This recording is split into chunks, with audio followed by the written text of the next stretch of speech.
Right, brace yourselves, because what I'm about to tell you could be the difference between Newcastle winning or losing their next crucial match. We've got a potentially devastating injury situation that looked absolutely horrific when the images first emerged, and I mean properly grim, the kind that makes you wince just looking at them. But before we get to that bombshell and reveal whether one of Newcastle's most important players will be available for the massive Manchester City clash, I need to walk you through two other crucial stories that are unfolding right now at the club. Trust me, you'll want to stick around for story number 3 because this injury could have changed everything about Newcastle's season, and what the medical team discovered after those shocking images went viral will either leave you relieved or devastated. But first, let's tackle what's happening with a forgotten player trying to revive his Newcastle career, and then a massive decision about the stadium that's got every Toon supporter talking. So grab your black and white scarf, settle in, and let's dive straight into today's 3 biggest Newcastle United stories. Let's kick things off with Harrison Ashby, shall we? Now, if you're scratching your head wondering who that is, you're not alone, mate. This lad signed for Newcastle back in January 2023 from West Ham, and here's the thing, he still hasn't kicked a ball in a competitive match for the first team, not a single minute. The 23-year-old right-back was supposed to be one for the future, yeah?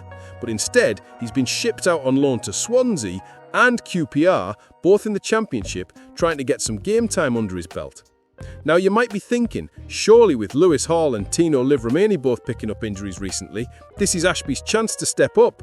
Well, not quite. Here's what's actually going on. When reporters asked Eddie Howe about Ashby potentially filling in during the injury crisis, Eddie revealed the lad himself has been struggling with a thigh injury. So while he's registered in Newcastle's Premier League squad, he's been nowhere near first-team contention. But there's a bit of good news. Ashby's finally back on the pitch with the under-21s.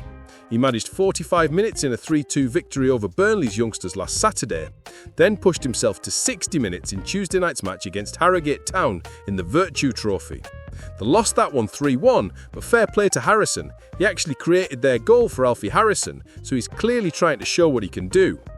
Now, Adam Lawrence, who coaches the under-21s, gave us the latest update, and it's pretty straightforward really.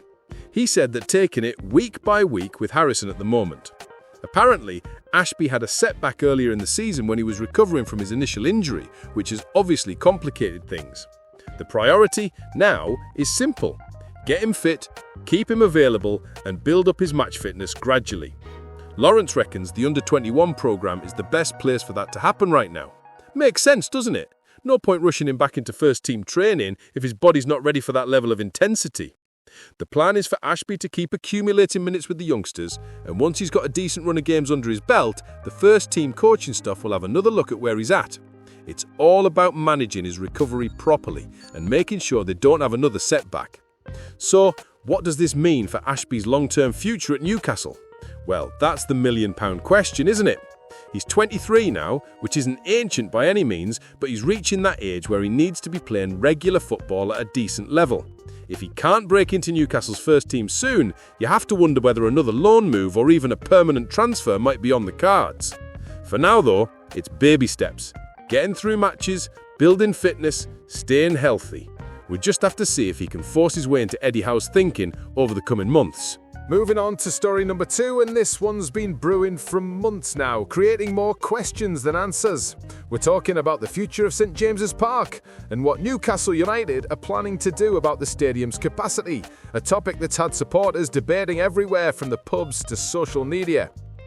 Later this month, specifically on November 27th, Newcastle CEO David Hopkinson is going to address supporters at a massive event at Stock, the club's fan zone. They're expecting about 3,000 fans to turn up for this We Are United gathering, where Hopkinson will appear alongside Grace Williams, the women's director of football, and club legends Charlotte Ameobi and Warren Barton.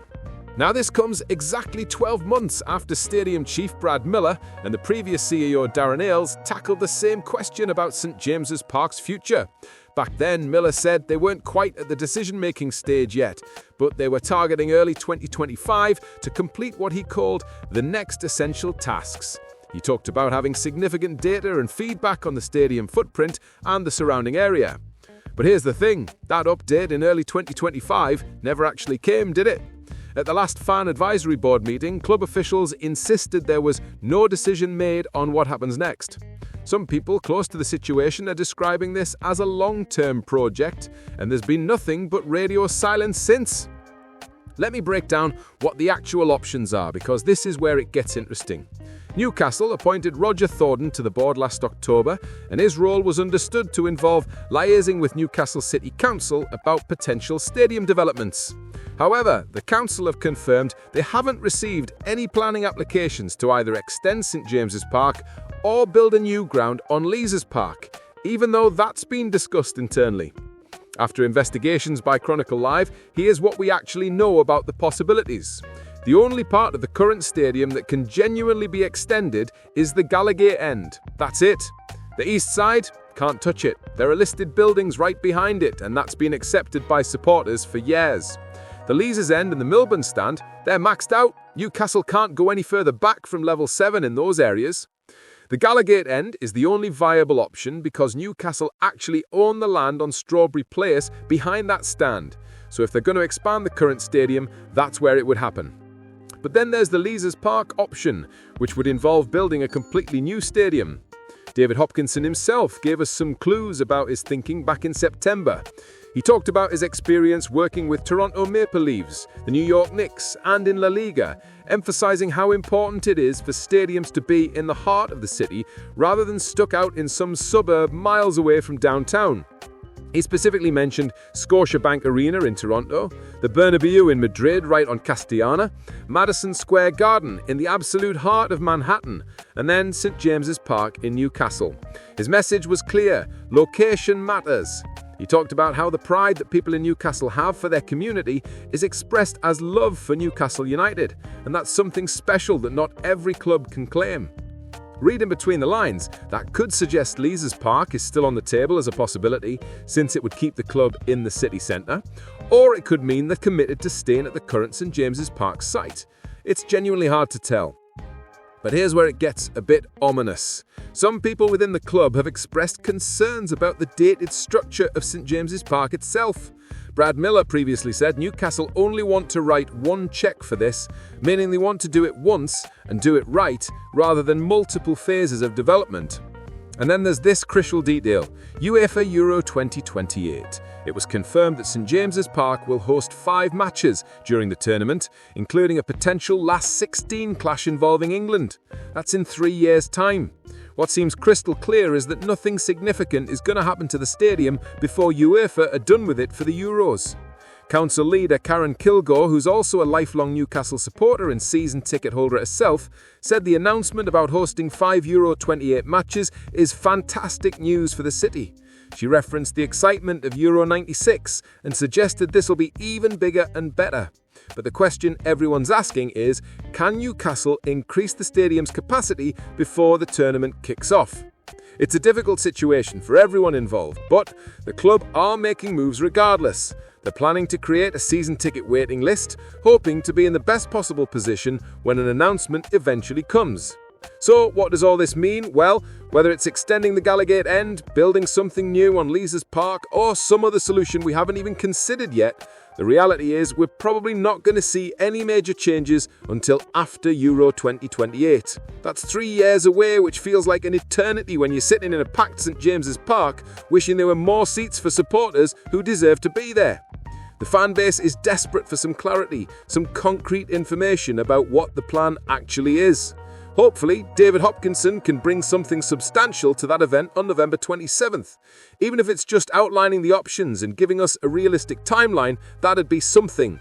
The veil of silence needs to lift because this affects every single person who loves this football club. And now here we are, story number 3, the big one. The story that gave us all a proper scare at the weekend and had everyone holding their breath waiting for the medical verdict.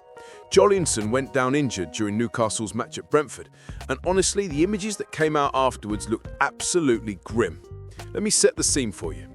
Newcastle were facing Brentford at the GTEC Stadium, and early doors, we're talking within the first 24 minutes, Joelinton was on the receiving end of a nasty challenge from Dango Ouattara.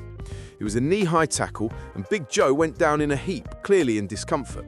You could see him slumped on the ground, and the medical team was straight over to assess him. Eddie Howe had a tough decision to make, but ultimately there was no choice. Joelinton had to come off after just 24 minutes, which completely threw a spanner in the works for Newcastle's game plan. They ended up losing that match 3-1, and you have to wonder if things might have been different with Joelinton staying on the pitch for the full 90. Now, when you saw the photos that emerged after the match, showing this massive cut on Joelinton's leg, your heart probably sank a bit, didn't it? It looked properly nasty, and there were genuine concerns that the damage might go deeper than just a surface wound. The worry was whether it'd been ligament damage or something more serious that could keep him out for weeks, maybe even months.